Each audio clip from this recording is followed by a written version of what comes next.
Okay, I want to do a quick talk about crawl spaces.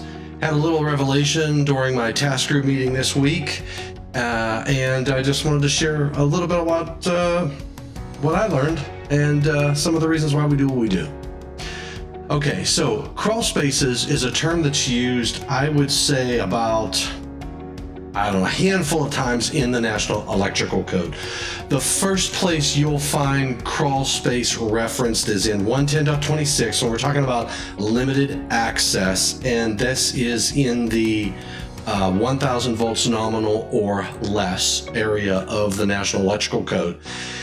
Specifically 110.26A4, limited access where equipment operating at 1000 volts nominal or less to ground and likely to require examination, adjustment, servicing, or maintenance while energized is required by installation instructions to or function to be located in space with limited access. All of the following shall apply. And then the first item in that list, it says where equipment is installed above a lay-in ceiling, there shall be an opening not smaller than 22 inches by 22 inches, or in a crawl space, there shall be an access opening not more than 22 inches by 30 inches. So they call out crawl space there.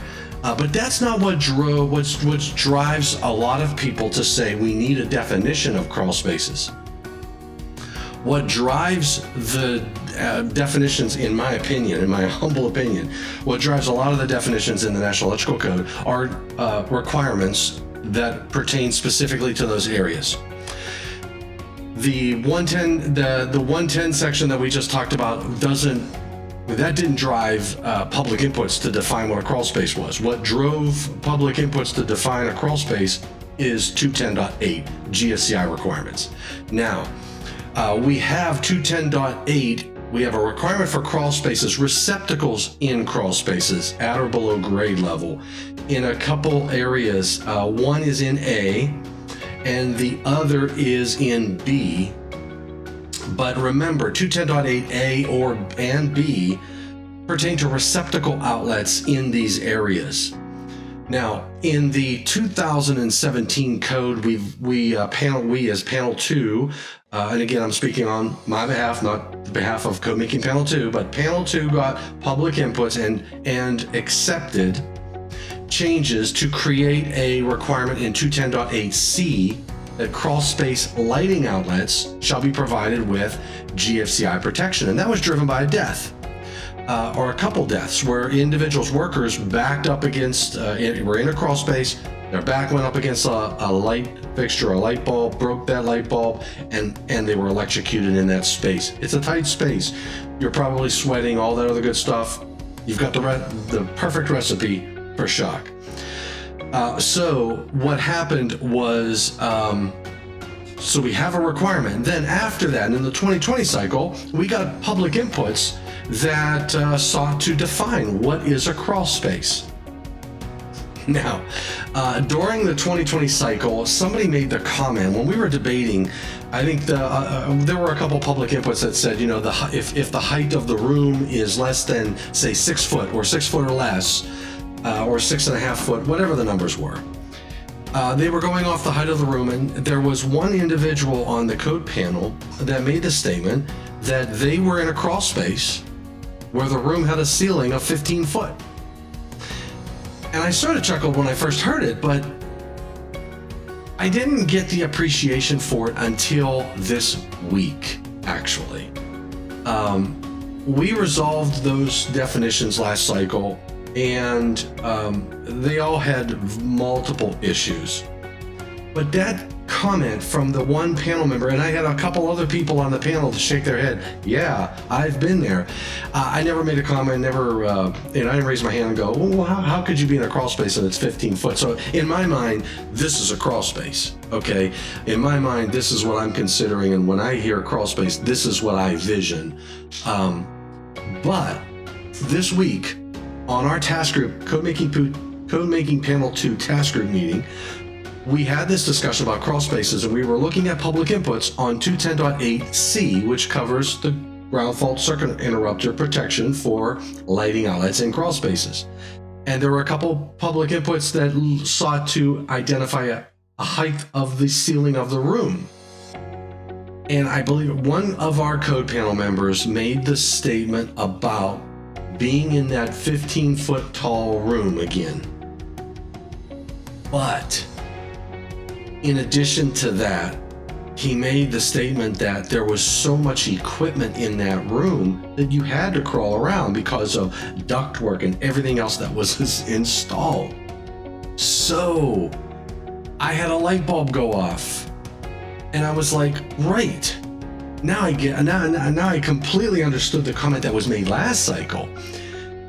And it helped me understand a little bit more. So if you're out there and you want to define crawl spaces because you're having issues with electrical inspectors and debating on what is a crawl space, if you make public inputs that suggest that the height of the room defines the crawl space, I would say do not do that.